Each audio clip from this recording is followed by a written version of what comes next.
इथून दिसतो ना.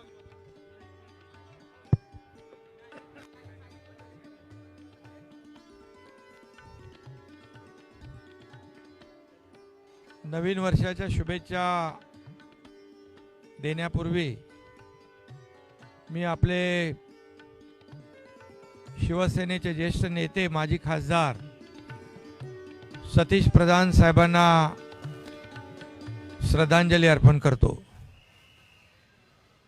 आणि सगळ्यांना हे नवीन वर्ष सुखाचं, समृद्धीचं, आनंदाचं, आरोग्याचं जावो अशा मनापासून शुभेच्छा. खरं म्हणजे धर्मवीर आनंद दिघे साहेबांनी सुरू केलेलं हे मध्यरात्रीचं रक्तदान शिबिर गेले 29 वर्ष अविरतपणे या ठिकाणी सुरू आहे. 31 डिसेंबर हा वर्षाचा समारोपाचा दिवस असतो. 31 डिसेंबर वेगवेगळ्या पद्धतीने अनेक जण साजरा करतात, परंतु शिवसेना ठाणे जिल्हा शाखा आणि रक्तानंद ग्रुप धर्मवीर आनंद दिघे साहेबांनी हे जो रक्तदान शिबिराचा यज्ञकुंड जो सुरू केला तो अविरतपणे सुरू ठेवला आहे. आणि म्हणून मी आयोजनामध्ये जे जे सहभागी आहेत त्या सगळ्यांचं मनापासून अभिनंदन करतो, त्यांना शुभेच्छा देतो. पूर्वी हा सुरुवात दिघे साहेबांनी सिव्हिल हॉस्पिटलला केली. 1 डिसेंबरला लोक वेगवेगळ्या ठिकाणी वेगवेगळ्या पद्धतीने साजरा करत असताना अनेक त्यावेळेस अपघातही झाले. आणि मग त्यांना लागणारं रक्त आणि मग त्यासाठी रक्तदान शिबिर ही संकल्पना दिघे साहेबांनी मांडली. आणि आज महाराष्ट्राच्या कानाकोपऱ्यातून कुणालाही निमंत्रण न देता अनेक लोक, शेकडो हजारो नागरिक या ठिकाणी येतात आणि कुठलीही प्रसिद्धी न मिळवता या ठिकाणी रक्तदान शिबिरामध्ये रक्तदान करून जातात. ही परंपरा अखंडितपणे सुरू ठेवली आहे. खरं म्हणजे धर्मवीर आनंद दिघे साहेबांनी सुरू केलेले सर्व उपक्रम आजही तसेच सुरू आहेत. मनोज शिंदे यांचं आम्ही अभिनंदन केलेलं आहे. खरं म्हणजे मनोज शिंदे म्हणाले 31 डिसेंबर रक्तदान करून हा उत्सव साजरा करणारं, ही खरं म्हणजे हा करणारा पक्ष आणि संघटना ही पहिली संघटना आपली शिवसेना. आणि ही परंपरा आजही कायम राखण्याचं काम तुम्ही सगळ्यांनी केलेलं आहे.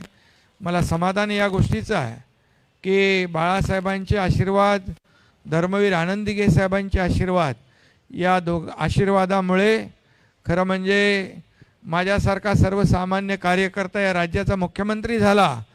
आणि या राज्यामध्ये महायुती सरकारने गेले 2.5 वर्ष खूप चांगलं काम केलं आणि आरोग्य विभागात देखील चांगलं काम केलं. मंगेश चिवटे इकडं आहेत. आपण मुख्यमंत्री सहायता निधीमधून जवळपास किती 419 कोटी रुपये या मुख्यमंत्री सहायता निधीमधून लोकांना दिले. 50-60 हजार किती लोक असतील मला माहीत नाही, पण त्यांचे प्राण वाचवण्याचं काम, त्यांना जीवदान देण्याचं काम या ठिकाणी आपल्या आरोग्य विभागाच्या माध्यमातून झालं, याचंही समाधान आहे. आणि खरं म्हणजे धर्मवीर आनंद दिघे साहेबांचं नाव ठाणे जिल्हा नाही, महाराष्ट्र नाही तर संपूर्ण देशामध्ये पोहोचवण्याचं संधी या तुमच्या एकनाथ शिंदेला मिळाली. आणि दिघे साहेबांच्या नावाने आपण अनेक योजना सुरू केल्या.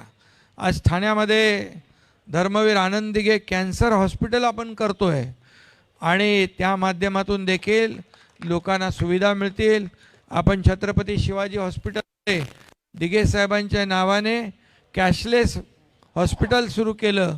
त्याच्यामध्ये कार्डिओलॉजी आणि यूरोलॉजी दोन्ही डिपार्टमेंट आपण सुरू केले आणि राज्यामध्ये देखील अनेक योजनांना धर्मवीर आनंद दिघे साहेबांचं नाव देण्याची संधी आपल्याला मिळाली.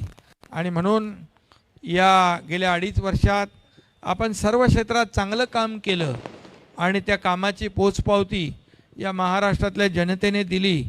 आणि म्हणूनच एक दैदिप्यमान असं यश या झालेल्या निवडणुकीत मिळालं आणि त्याचे सर्व श्रेय जे आहे हे आपलंही आहे, या महाराष्ट्रातल्या जनतेचं आहे. आणि म्हणून या पुढच्या काळात देखील चांगलं काम या राज्याच्या सर्वांगीण विकासासाठी आपल्या महायुतीकडून होईल. आणि अशा प्रकारचं खरं म्हणजे अनेक लोकांना अनेक प्रश्न आहेत, परंतु मला तर एवढंच वाटतं की या राज्यामध्ये आपण जे काय यश दिलेलं आहे यामुळे आणखी आपली जबाबदारी वाढलेली आहे. आणि खऱ्या अर्थाने मी काम करत असताना दिघे साहेबांची शिकवण, बाळासाहेबांचे आशीर्वाद कायम पाठीशी होते. आणि एक समाजसेवा म्हणून एक मुख्यमंत्री पद हे सेवा देण्याचं पद होतं. आणि म्हणून मला काय मिळालं यापेक्षा या महाराष्ट्राला मी काय देणार आहे, या महाराष्ट्रातल्या जनतेच्या मनामध्ये, जीवनामध्ये सुख, समृद्धी, आनंद कसा आणता येईल या दृष्टीने आपण सगळेजण प्रयत्न करूया. पुन्हा एकदा मी जे रक्तदाते या ठिकाणी आले, कोणी 27 वेळा, कोणी 50, कोणी 100 वेळा अशा प्रकारचा रक्तदान केलं आणि त्यांना रक्तकर्ण पुरस्कार देखील या ठिकाणी प्राप्त झालेला आहे. आणि म्हणून मी त्या सगळ्यांचं मनापासून अभिनंदन करतो. आणि या सगळ्यांचं रक्तदान करत असताना बघून मी देखील दरवर्षी आता रक्तदान करतो आहे, याचा आनंद आणि समाधान आहे. खरं म्हणजे मी सर्वांनाच मनापासून सगळ्यांना शुभेच्छा देतो. पुन्हा एकदा या नवीन वर्षाच्या सगळ्यांना खूप खूप शुभेच्छा. नवीन वर्षाची कॅलेंडर खूप आलेली आहेत, त्याचे प्रकाशन इथं झालं आहे. या सर्व कार्यकर्त्यांना देखील मनापासून शुभेच्छा. मंगेश चिवटेंनी नवीन काहीतरी चालू केलं आहे. नाही, दिव्यांग सगळं आलं ना तुझं वैद्यकीय मदत कक्षामध्ये. दिव्यांग बांधव आहेत, जे जे गरजू आहेत यांना शिवसेना वैद्यकीय मदत कक्ष, डॉक्टर श्रीकांत शिंदे फाउंडेशन याच्या माध्यमातून आपण सेवा देत असतो. मला आठवतं आहे वाढदिवसानिमित्त देखील आपण लहान मुलांच्या हृदयाची शस्त्रक्रिया करतो. ती शस्त्रक्रिया देखील न परवडणारी आहे आणि अतिशय महागडी शस्त्रक्रिया आपण ज्युपिटरसारख्या मोठ्या हॉस्पिटलमध्ये मोफत करतो. हे दरवर्षी किती लोकांची केली रे? 6,000 लहान बच्चूंचे हृदयाची शस्त्रक्रिया आपण गेल्या 8 वर्षामध्ये या ठाण्याच्या ज्युपिटरमध्ये केली. असे अनेक उपक्रम जे दिघे साहेबांनी सुरू केले आणि दिघे साहेबांनी देखील आरोग्याला खूप महत्त्व दिलं. आणि कुणालाही गरजू आला, कुणाचं ऑपरेशन आहे, कुणाला हॉस्पिटलमध्ये दाखल करायचं आहे, त्या ठिकाणी सिव्हिल हॉस्पिटल हे खऱ्या अर्थाने आज आपण पाहतो आहे की एक सुपर स्पेशालिटी हॉस्पिटल हे दिघे साहेबांचंही स्वप्न होतं, ते देखील पूर्णत्वात जाताना आपण पाहतो आहे. मला सिव्हिल सर्जन कैलाश आपले पवार म्हणाले की मार्च एप्रिलमध्ये सिव्हिल हॉस्पिटल पूर्णपणे तयार होईल आणि लोकांना चांगल्या सोयीसुविधा मिळतील. आणि अशा प्रकारचे राज्यामध्ये देखील मोठ्या प्रमाणावर आता आरोग्य विभाग देखील आपल्याकडेच आहे आणि मग आरोग्य विभागाच्या माध्यमातून देखील खूप मोठ्या प्रमाणात सेवा आपल्याला महाराष्ट्रातली जनतेची करता येईल. आणि म्हणून पुन्हा एकदा सगळ्यांना खूप खूप शुभेच्छा. धन्यवाद. जय हिंद, जय महाराष्ट्र. धन्यवाद. आणि महाराष्ट्राकडून नवीन वर्षाच्या शुभेच्छा संपूर्ण आपल्या ठाणेकर जनतेला आणि महाराष्ट्र राज्याच्या प्रत्येक नागरिकांना इथे देण्यात आलेल्या आहेत. आणि आता समोर